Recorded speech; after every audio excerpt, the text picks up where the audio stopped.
The Golden State Warriors signed a brand new shooting guard. As you all know, the Golden State Warriors have recently held a training camp where they invited 4 shooting guards in order to try out for the team, and it does seem at the end of the day that one of these guys are getting signed. In today's video, we're going to be going through the list of players that were invited to this training camp by the Golden State Warriors and which one of these players are going to be getting signed to help them win another NBA championship. So make sure to like this video, and guys, 92% of you are still not subscribed to the channel, so it'd mean the world if you could subscribe to the channel, hit that red button down below. The first player is none other than Dion Waiters. Now, Dion Waiters was one of the few to be invited to a Golden State Warriors training session, and I think Waiters would be fantastic for the Golden State Warriors roster. Now, he does stand at 6'3", 215 pounds, and he's still only 31 years of age, guys, so he's definitely in those peak years of playing in the NBA. However, he has been out of the NBA for some time now. His last season was in the 2019-2020 season when he played with the LA Lakers, where he was averaging 11.9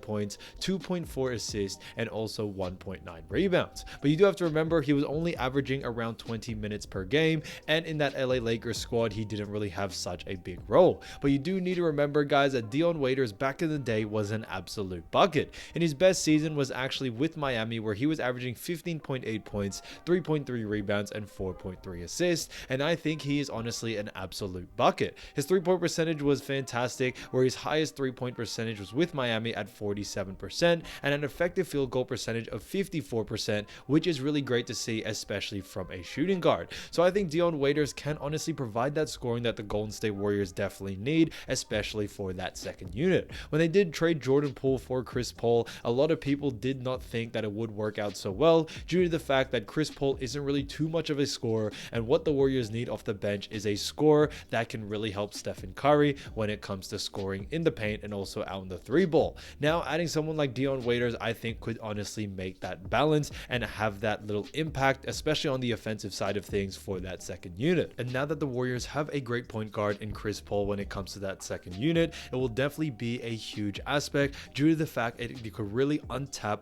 what Dion Waiters is capable of doing if given the right amount of minutes and given the right supporting cost. I think Dion Waiters is just honestly a pure scorer and is something that the second unit for this Warriors team definitely needs, and it will pay huge dividends in the future, especially when it get into playoff time, where there may be times where Steph Curry, Klay Thompson, or even others may have an off game, and Waiters can provide that scoring that is definitely needed. The second player that was invited to a Warriors workout was Tony Snell. Now, when it comes to Tony Snell, he stands at 6'6", 213 pounds, and he actually is only 31 years of age. So he's still a very young guy in a sense that he is heading into those peak years where he's got a good amount of veteran experience, but still has a good amount of youth in him. Now, when it comes to his last season, he did play for the New Orleans Pelicans, where he averaged 5.9 points, 2.1 rebounds, and 0.5 assists. Now, you do have to remember he was only averaging around 15 minutes per game, and on top of this, guys, if you look at his stats, he wasn't getting the ball a lot when it comes to the amount of shooting attempts that he had, and also in other aspects. So Tony Snell didn't really play a huge role, but I do believe if given the right role, which he could definitely have in a Warriors uniform, he could definitely do some damage. When it comes to his percentages, he had a great 3-point percentage of 40%, which is fantastic,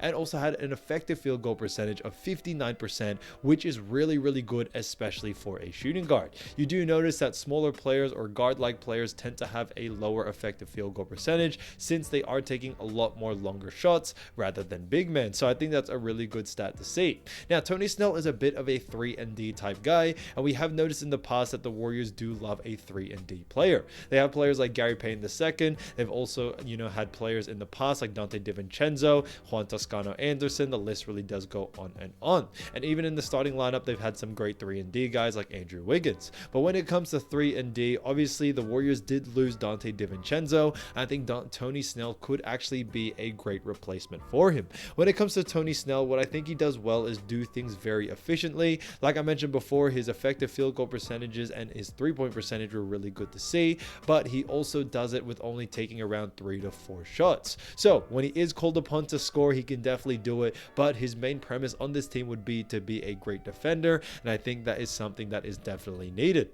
The Warriors did struggle last season, especially when it came to defense. We did notice that in the Lakers playoff series last season, and I do believe adding someone like Tony Snell, who's a little bit bigger at 6'6", can definitely defend 1 through 4 if needed be. So when it came to the defender in that second unit, Gary Payton II, yes, he's a great defender, but you do have to realize, guys, he is only around 6'4" with shoes on, probably even considered 6'3", so you definitely need a taller guy out there who can, if switched onto a 4 or maybe even a 5, can still hold on his own. So Snell could definitely be that guy, and I think it would be a great fit for what they are doing. The third player is none other than Kent Bazemore. Now, Kent Bazemore was also invited, and as you all know, Bazemore does have a lot of history with the Warriors. He actually became famous playing in a Warriors uniform while being one of the best bench players and supporting cast. Now, when it comes to Bazemore, his last season was with the LA Lakers, where he averaged 3.4 points, also had 1.8 rebounds and 0.9 assists. Now, he was only averaging around 13 minutes per game, so not quite a lot of minutes and not a high usage rate for that team as well.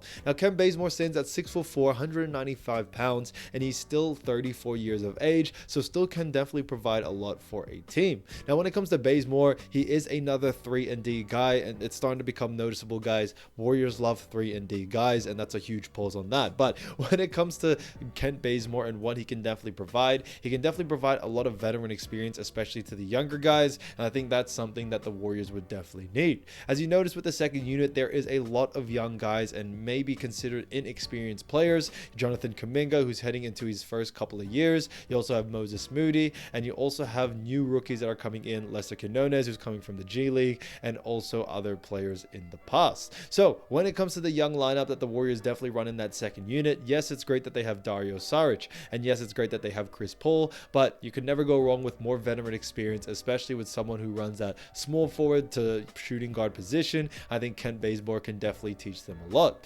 Moody is a great example of it. I think Moody can definitely learn a lot from Kent Bazemore playing in the NBA and doing some great things. Now, even though Bazemore may not get, 15, 20, 25 minutes per game, it definitely is a recipe for success to have a lot of veteran experience and to really provide a lot to these teams. The fourth player who was invited was Trey Burke. Now, Trey Burke stands at 6 foot, 185 pounds, and is 30 years of age, so he's still at a very good age and can still provide a lot to an NBA team. His most recent season was 2021-2022 with the Dallas Mavericks, where he actually averaged 5.1 points, 0.8 assists, and also 1.4 rebounds. So he did a fantastic job for the amount of minutes he was getting, around 8 minutes per game, and I do believe he was efficient for the time he was there. He also had a 3-point percentage of 32% and an effective field goal percentage of 45%, so he can definitely score the ball. And this is something we've known about Trey Burke for some time now. He has, over the recent years, haven't been given the biggest role as of recent, due to the fact that the Dallas Mavericks did end up getting Luka Doncic, who is now the star for the team.